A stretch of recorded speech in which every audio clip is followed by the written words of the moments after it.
Hey everyone, welcome to Marketing Monday with the Watertown Oswego SBDC. My name is Nicole, and you may be wondering, Nicole, where are Liz and Erica who normally broadcast with you? Well, this is past Nicole. I'm pre recording this because I'll be traveling for the next couple of weeks, and I thought, you know, my time is going to be a little bit difficult. So, how can I make sure that we do these SBDC broadcasts? And so then I thought back to how did my favorite TV shows handle when characters needed to go on vacation or have a break? And what I noticed is that a lot of sitcoms from like the 80s and 90s, they would have a sort of like clip show where they wouldn't call it that, but they would be like all sitting around the dinner table and be like, "Hey, remember that time we," and then it would show the clip from that previous show of that where they went on the trip or whatever. "Hey, do you remember that?" And then somebody else would say, "Well, remember that time we," and then it would show a clip from. So basically what I thought is, why don't we do that with these SBDC live stream Marketing Monday broadcasts? Because we've certainly done enough of them to do a clip show. And what was funny is I thought, we could do this for like one of the weeks. But when I started looking into the data of what's being watched on Facebook versus what's being watched on YouTube, they are completely different sets of videos. So what I wanted to do was draw your attention this week to the most popular videos on Facebook. And for next week, we'll talk about YouTube. Now, just so that you know, every live stream is archived on the Facebook page of the Watertown SBDC. And to get here, you just need to click on the videos link if it appears here. I think I have extra links because I'm an administrator on the page. And if you scroll down, what it'll do is it'll show obviously the most recent videos, but it'll also show you all the videos. Now, something I just personally noticed is that Facebook is now letting us do playlists. So playlists coming to this at some point. I just recently learned about it. So, but for now, at least you can go through and see the title of the show, or you can also just check the thumbnail real quick and be able to get to what you want to watch pretty quickly. So just wanted to, if you see something in this little clip show that you want to go watch, or if you just want to see what else has been going on, just head to the Facebook page and check it out there. Now, what I wanted to do is I wanted to kind of go over our top 5 on Facebook because, and take clips from them just to give you an idea of what the content is like and maybe to revisit kind of some fun parts that we've talked about in the past. So by far, the most popular show on Facebook that we've ever done is setting marketing goals. And what I really like about our live streams is they're a real mixture between kind of sharing content and data and sort of facts and also conversation. And I think this clip really showcases that. So this is part of the broadcast, obviously. And in this, I was talking about the goal setting protocol that I use. It's called, your best year yet. And it's 10 questions to ask yourself about the business. I cut out that part because like it wasn't that interesting. And the conversation is more interesting. So in case you're wondering what that part right before was, I was just talking about how I had this book and I've been using this goal setting thing every year for the last 8 or 10 years or something like that. So without further ado, here's me, Liz, and Erica talking about goal setting. And by the way, we did this broadcast from home because it was close to Christmas because it was right at the new year. So so please appreciate that. We're all kind of cozy, but we're all talking about business goal setting. I made a few slides here. I would love you guys to like riff on them too. I know we looked at these earlier, obviously, but feel free to jump in. I guess I'm saying out loud to everybody here. Jump into the comments, and Liz and Erica are going to jump in too. But it's nice. I like this process. I've used it for like 7 or 8 years now. And it's really cute to look back and see what my goals were like 7 or 8 years ago. Cause like I'm kind of way past it. And it's nice to kind of see that. So I like using the same goal setting process every year just because like I can look back and I can see how it went. But you can just ask yourself a series of helpful questions. Like I said, you can Google the ones in my little self-helpy book that I mentioned that I really like to use. But just consider, I like to use this process to sort of get all my ideas down and then organize them later. I don't know. Do you guys feel that way too? Like, does that work for you too? Just like brain dump and then organize later. Yeah, I definitely like the brainstorm idea. And kind of just to back up a little bit, I think Yeah. that goal setting is such a subjective thing. Now, I know that there are definitely things with small businesses that, even people who aren't comfortable with it or don't have that natural tendency kind of have to sometimes force themselves to do it, right? I mean, I'm a little bit more in that, in that sort of loosey goosey kind of, oh yeah, I need to spend some time this week, really thinking about things. So I'm looking forward to learning more about what your process is, Nicole, and especially with the 10 questions, because I haven't ever used that before.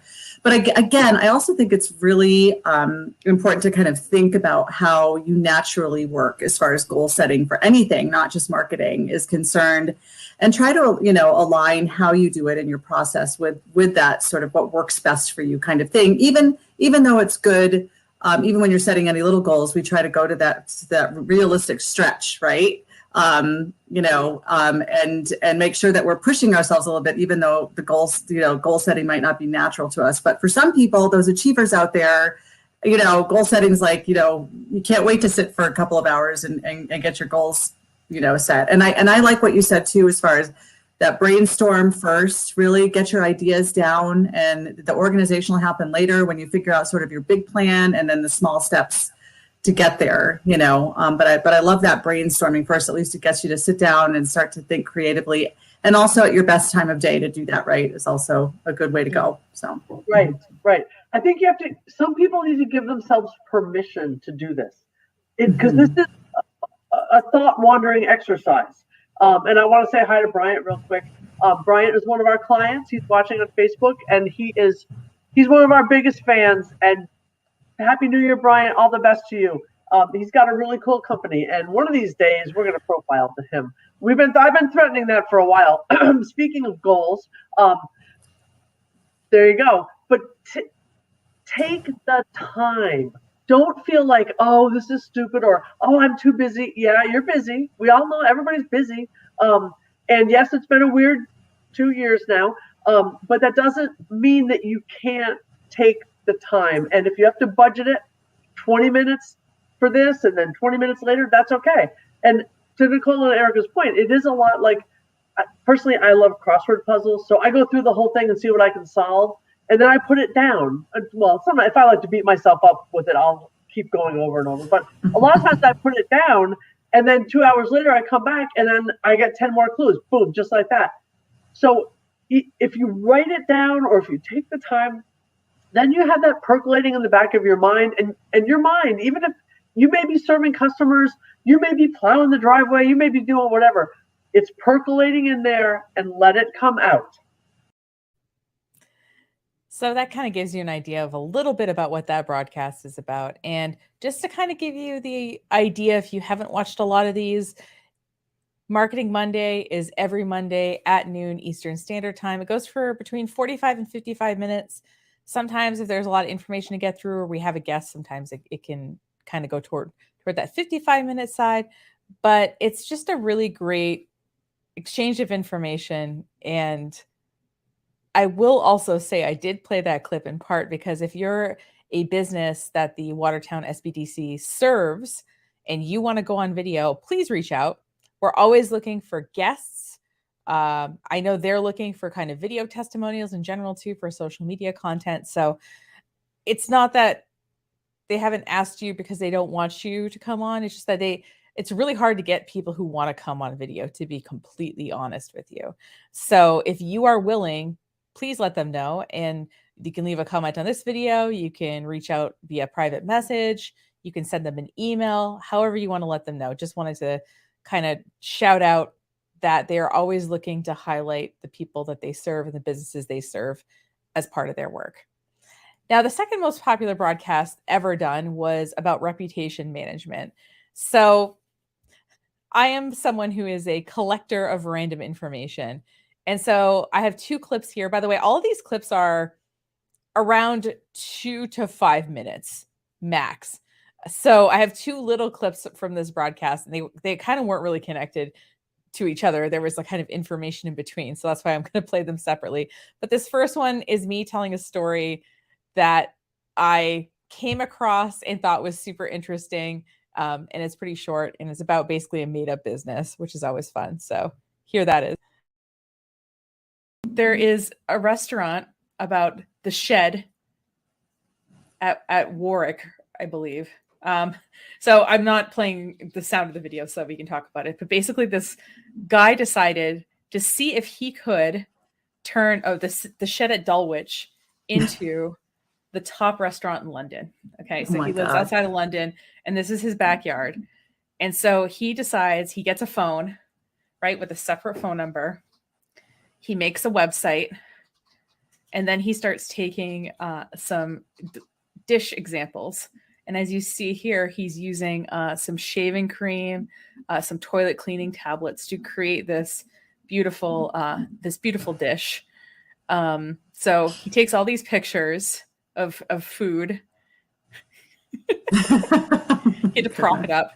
And he starts, so his goal is getting to the top of TripAdvisor. So he needed to generate some reviews, right? Some convincing reviews. And so he starts like working it. He gets his friends to write reviews.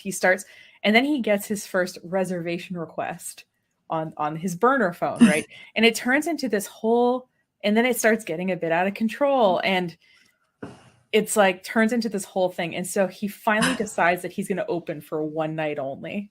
And, like I said, this Vice documentary is great, but he just, that's just craziness. Yeah. So the big night. So they open for one night only, and he gets like, I don't know, instant soup from like down, because he can't cook, right? Like he has a home kitchen. And so he basically turned his backyard with reviews. I guess he mowed his lawn. That's nice. And he turns it into a restaurant. So, there's him buying the cup of soup. Oh, my gosh. He turns it into a restaurant for one night only. And he even creates a rooftop experience for some people. So anyway, if you have 18 minutes and want to laugh really hard, I recommend this, the Vice documentary. Yeah. We don't recommend creating fake restaurants. However, it's an interesting exercise in creating a reputation online, right? That's what I mean. Out of nothing. God. So the point is that if you want your business to be more successful, obviously you're not going to make up a business. You already have one if you're watching this. And so what we want to talk a little bit about today is just the reputation management of how to do this well. I love also how I'm wearing the exact same outfit today, but the idea that, you can curate this whole online presence, right? I mean, a lot of kind of business stuff is marketing when you think about it in terms of, finding customers, talking about your success and things like that. And I did want to, like I said, I'm a collector of random information and stories. And somehow it was when I knew the reputation management topic was coming up, I was like, I have to tell Erica this story. I thought I wanted to play this very short clip. It's less than a minute about how to create a Google alert. This is an actually useful tip if you have a business. Without further ado, I think this is the right one. I would say with a Google search that this actually should be something that any business should be doing, right? Like this. You're gonna want to know. This is a really good way to know if anybody's talking about you. Yeah. Right. So you go to google.com/alerts and you're typing the thing you want, and you can say how often do you want to get it. You can either get it as it happens, once a day or once a week. So once a day is probably fine. Sources can be automatic, or I can pick certain kinds of sources. Automatic is fine. But if I wanted to also add let's just say I wanted to add all of them. Okay. English, any region, how many, only the best results or all results, and deliver to, and then the email, and then create alert. There it is. So so in the live streams, we have discussions, we tell stories, but we also talk about very sort of practical things too. And we really trying to balance, because we don't want this series to be overly technical. We also don't want it to just be us gabbering on and on about stuff that is not useful to small business owners, because we know that your time is precious. So we want to only do good things. So the third most popular broadcast after the goal setting and the reputation management broadcast is a broadcast we did about automated emails, which honestly, I It's not that I made it up, but I was like, this is something that I wish I knew about when I started my business. So email marketing, right? All the gurus say that the email marketing has a really good ROI and all of that.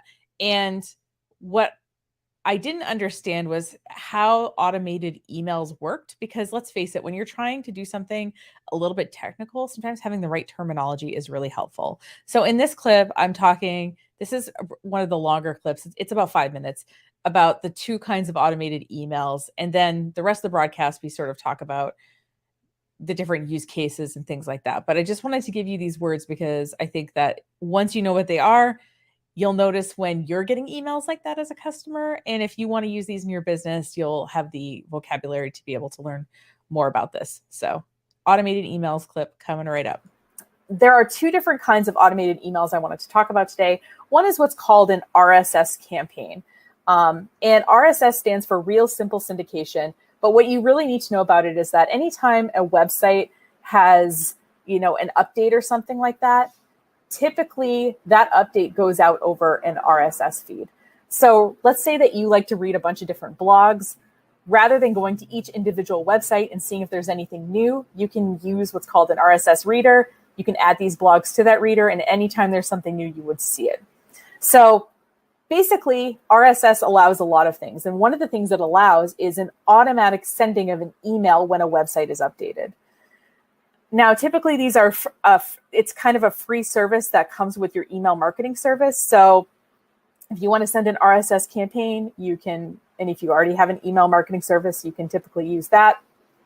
And you have a lot of freedom to set up when the RSS feed is checked and all of that. So point being is that RSS feeds are really great, and they do have a few different applications. For example, you know how you write that press release and you send it out to everyone? Well, one thing you could potentially do with it is also post it on the blog part of your website. And, every time you update it, it'll automatically go to your email list. The other thing I've seen done is that typically, if you're using, let's say you have a new event, maybe you post the event to your website, you have some kind of event management software. Sometimes you can make it so that when you post a new event, an email will automatically go out with that new event information in it, depending on, like I said, what service you use for that event scheduling. But I've definitely seen it done.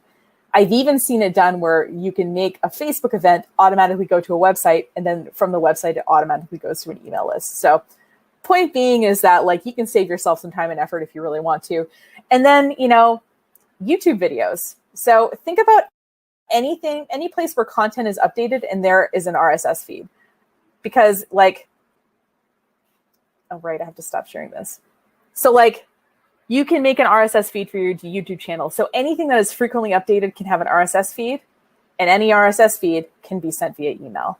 So if, let's say, every time you upload a new YouTube video, you want it to go to your list, that's totally fine. I would recommend also putting it on your website, but if you want to skip that step, that's totally fine. So that is a little bit about RSS campaigns. Now, the other kind of campaign we have, and I'm going to let Erica Davis show this because her example is way cooler than mine, but we have what's called a drip campaign. And how this is different is that emails are sent in a timed order. Now, most of us have been on the receiving end of these, you sign up for something, you get a welcome sign up email, and about 3 days later, you get another email that is checking in on how you're doing. If you think that person is sitting there and sending all those emails, you're mistaken. They have set up what's called a drip campaign.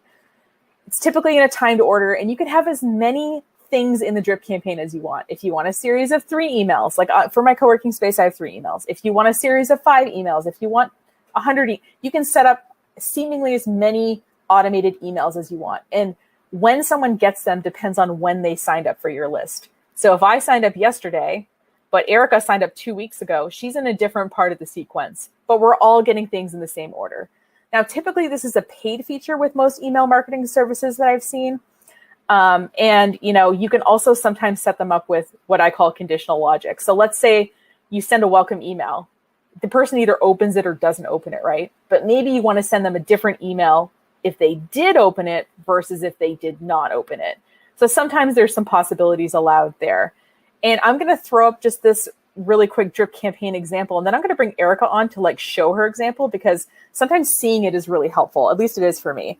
So some drip campaign sort of things that you can do as a business owner onboarding a new customer. So for example, with my co-working space, rather than tell everybody everything at once and making them feel overwhelmed with their lives, they get a series of 3 emails. They get a welcome email, then they get a, hey, meet some of the other members. And then they get the, okay, you know, what's next kind of thing, you know, or how can you participate in Makerspace? So rather than them feeling really overwhelmed, they get that over a series of 3 emails. Let's say you have some popular content that you know, have been sending out because you've been in business for a while, but somebody is a new email subscriber who might not have seen it. You might want to use your drip campaign to make sure that they see some popular articles or information that you've shared in the past. And obviously to drive people back to your website with that information.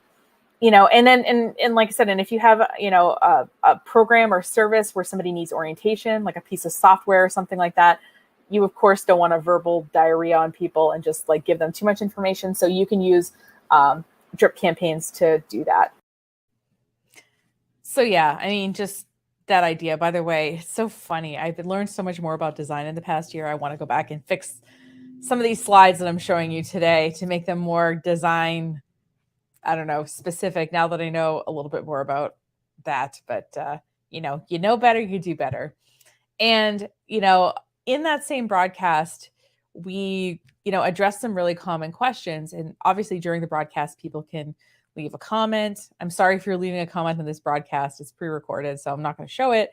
But in general, our streams are live. So we do kind of take questions and comments from people as they're watching. And I think that really kind of enhances things. So I wanted to show a clip of me and Erica answering this super common question about emails, because I thought it kind of just shows sort of, in addition to presenting information, kind of what that sort of dialogue looks like. So I love a good loaded question, by the way. So Erica, what is a good open rate for email that you've seen? Well, I'm curious to see if you agree with me on this, but you know, I've always heard that like that 15% rate or 20% rate is a good goal to have as far as your actual open rate.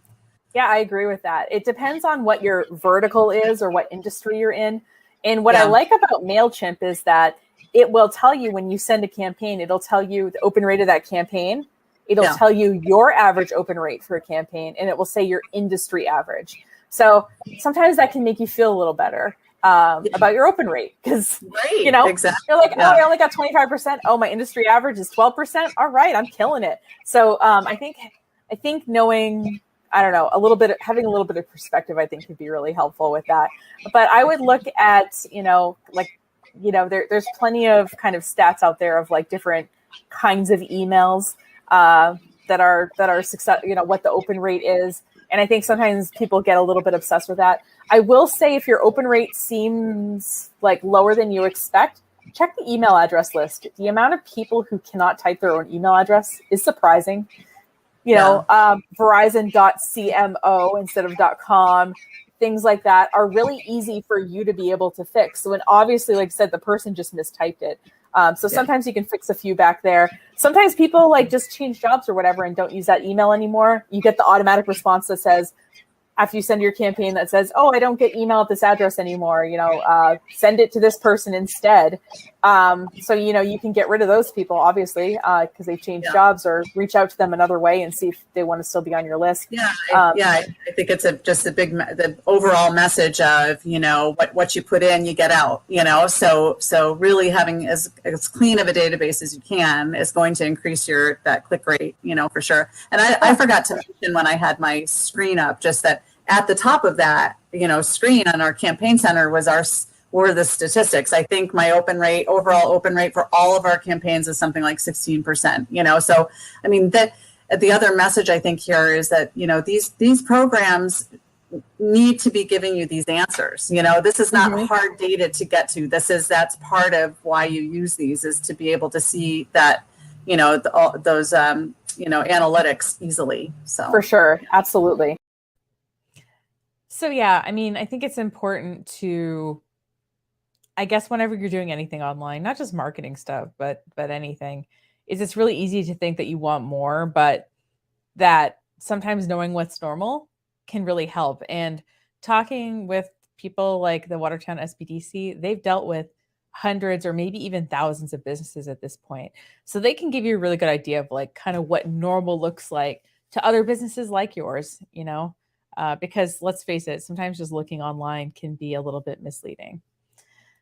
So our fourth most popular video was about social media ads. So we did a whole month-long kind of theme about social media ads where we talked about different things. And this particular broadcast, I called it Social Media Ads 101. So we talked about social media ads ROI as like the first broadcast to be like, okay, what kind of things can you get out of it? And this was a tactical, like, okay, you're starting with ads on Facebook, kind of what do you do? So this is a brief, I mean, I'm not going to just play the whole, like, this is how to set up an ad part, but I thought I would play this part of the broadcast because it was a little bit more, I think, of an interesting conversation. But if you do want to see a full tutorial about how to set up ads and how someone like me approaches setting up ads for clients, that's a really good one to watch. But without further ado, this clip's about 3 minutes. What in that instance, what does results mean? Because in the other section where it was showing, there was actually a click on the link. But what does results mean as far as the engagement level? So we, at the beginning of the ad set, we picked that we were optimizing for event responses. So that's somebody, I think somebody like saying that they're interested, somebody saying that they're going, or potentially someone sharing, although I have to double check that. But that's what we were, like I said, at the beginning when I thought like, okay, I could take out an ad to get more people to click to Eventbrite. But what I really want for the SBDC is, because it's a free event and because like it's the more eyeballs, the better, I really wanted to optimize for event responses instead. But I really could have gone the link click way. And that's why I kind of wanted to show that like it's collecting this information, and you don't have to pay. Like I said, we're willing to pay $300, but people interested in small business or owning a business in the 3 counties that you guys serve, it's not like 10 million people. So it can't, and Facebook just can't show us ads or we would never go on it. And you probably have you noticed that Facebook has like upticked the amount of ads you're seeing?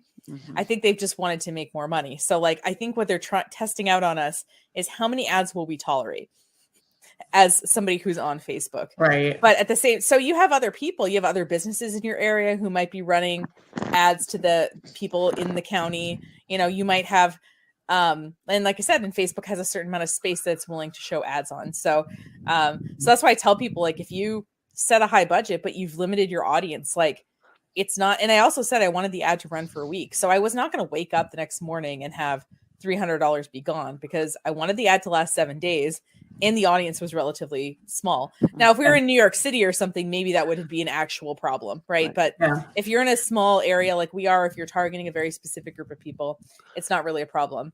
But it's also a situation where, like, I mean, if you opened it up, which maybe you did, I don't know yet, but if you opened it up, then it's like, you think about the people who are, if one of the results is to share, they might not be interested in small business, but they're sharing it with somebody who is, right? So opening it up to a larger audience might make sense, right? Is that right? Yeah. So so in testing something, so like right now, the easiest thing I thought to test, especially in a sort of a training situation, was this image versus this image. But we could also have tested the audience. And what we can do is say, like, okay, this first ad set, we're testing this.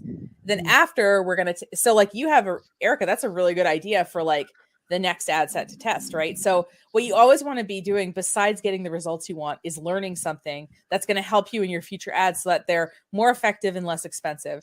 So, and I was going to ask quickly too, is there any way to test like the objective, right? It didn't look like it, but you could run an ad set at the same time.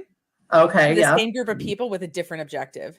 Right. But so it's not one of their criteria for a test, but it could be 2 separate ones that you do. Okay. Yeah, definitely. You could totally do that. That would be really interesting, actually. So see, you guys have the data minds. Like you're already thinking that way. So in this series, the SBDC had a workshop. It was, like how to start a business type of workshop. And so what I did is I had a little budget from them to work with, and we ran some ad experiments and kind of showed the results on the screen and sort of talked about the kind of results we got and how we would maybe run the next ad set because yeah, ads, which I think I said in the broadcast earlier, like the broadcast that I just took the clip from, they're a tool in the tool belt, right? They're not your entire business, and they're not, they're not going to save your entire business, and they're not the most horrible thing on earth. Like they're a tool in the tool belt, right? So that's kind of how we want to see ads. So that series is really good. It really broke down kind of how to approach ads, like what is possible. If you're a small business owner, you're like, I don't feel like learning how to run Facebook ads because I run this other kind of business. The series is really good in that we talk about kind of what are your options, what can you expect to pay, what are the results you can expect. So I think that was popular. Obviously on Facebook, talking about Facebook ads, I could see that being a kind of more popular video. And number 5, our last one on the list, a surpriser for me as well, was a video we did about on-page SEO. So SEO stands for search engine optimization, and it's basically the way of, it's you getting free traffic to your website by playing well with search engines. And so I thought I would play this beginning clip because on-page SEO is all about kind of what people can do on their own website. And we like to take these technical topics and have these conversations. And I really like having Liz and Erica on because I'm talking about this thing I've been doing for almost 15 years. And they can ask really good questions that business owners would be asking if they were also in the room. So they, so it kind of makes the conversation not only more understandable, but also a lot more interesting. So here's a little clip from that broadcast. Yeah. So basically what we're going to do today, I wanted to share this resource because it's useful. I'm going to briefly show it on the screen so that people can, but we're going to go through these overall topics and talk about what's involved in them. But in case somebody wants to dive in a little bit more or learn more about this topic, this is called, this is a company, and there are people, believe it or not, who do this experiment where they're like, oh, I'm going to change the text on this thing and see how it changes my whole website. So there is a whole group of people who do these tests, and every year they update these ranking factors and how important they are relative to one another. So we're not going to get super in the weeds here, but I'm going to link this. This Moz site is a pretty good resource in general for search engine stuff. But what we're going to talk about here is we're going to basically be going through these sections and just talking about what they are. I know that writing is tiny, which is why I'm just showing the link on the screen, but it explains what each one of these things are on the page if you want to get more into the weeds. So just if you're someone like me who really likes this sort of thing, just know that exists. There's lots of other good resources, but I really like that one because it's a little bit visual, and I also find they explain things well. Nicole, yeah. Can we just briefly touch on what is search engine optimization? Sure. In case people haven't watched our last, that's a really good point. We discussed this in past broadcasts, so y'all really need to get to our YouTube library and watch everything. But you don't have time to do that now. So good point. Search engine optimization is the practice of making sure that when people are looking for your product or service, that you're coming up as high as you can on search engine results pages, which they call SERPs, search engine results page.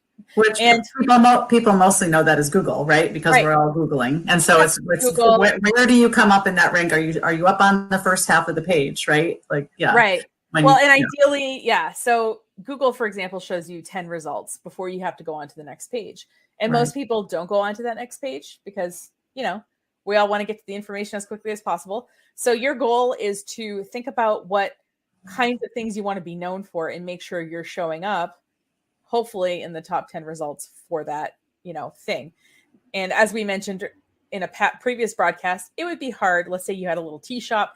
It would be hard for you to rank for tea because there's national brands that are trying to be the thing that people look for when they look for tea. But if you carried a certain kind of tea, like new green leaf tea or something, or like a specific kind, or if you provided, hand blended teas, Canton, New York, you know, if there was a certain kind of thing you wanted to be known for, you obviously could probably rank for that. So sometimes search engine, it's a little bit of art, it's a little bit of science, it's a little bit of managing expectations. And honestly, it's like ongoing work. It's kind of like, you know, we build our house and we're like, okay, my house is built, but there's always little projects to do, right? Always little tweaks you can be making. And as long as you kind of go in knowing that, you know, you don't have a brand new house that has no problems, but you have one of those old houses with character that you got to work on a little bit, then we're good. So the idea with search engine optimization is making sure that you're taking steps to make sure your website does better and better over time. And there is a lot of people that wanted to try to take shortcuts or want to find little tricks, but the reality is that Google has thousands of people working in the search engine department, probably. Sure. And if you find a little loophole, the odds are that that loophole is going to get closed relatively quickly. Is pretty high. So rather than taking shortcuts here, we're talking about ways in general that you want to approach this topic, making your website work better for people and making it so that you obviously come up higher in search engine results. And you know, the reason people are obsessed with this is that they don't want to have to pay to be on the top of Google in ads all the time. So coming up organically, i.e. not paying, is something that's really important to a lot of businesses. So yeah, and with all that in mind and all of your incredible tips that you're giving us about SEO, what I'm hearing from you right now is just that whole idea of it's always a work in progress, right? Like, you know, it's not something you just do once. It's a thing that has to be looked at all the time for improvement. And also, you know, we all have to be realistic, right? About our optimization and our rankings and that kind of thing based on, you know, keywords and what people are typing in to find you. Yeah. And, you know, one of my colleagues once used the example of, you know, an electric stove versus a gas stove.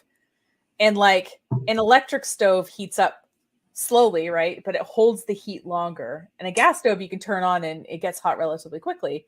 And if you're thinking of ads are like gas, you know, you put on an ad and it's working right away. When you turn off the ad, also your benefits kind of stop pretty quickly. Whereas with search engine optimization, it can take you some time to heat that water. You know, your electric thing is going to take a little longer to heat up, but also when you turn it off, it's going to also take longer to cool down. So sometimes you're going to make these efforts and you're going to see the benefits of them, you know, a while later. So it's kind of, I mean, I'm sort of like not necessarily, I mean, I'm a little instant gratification, but I'm sort of okay with this general idea of having to spend a little time on something and reaping the benefits. So I think most people actually who run small businesses are like that, because if they weren't, they wouldn't be running a small business, I don't think.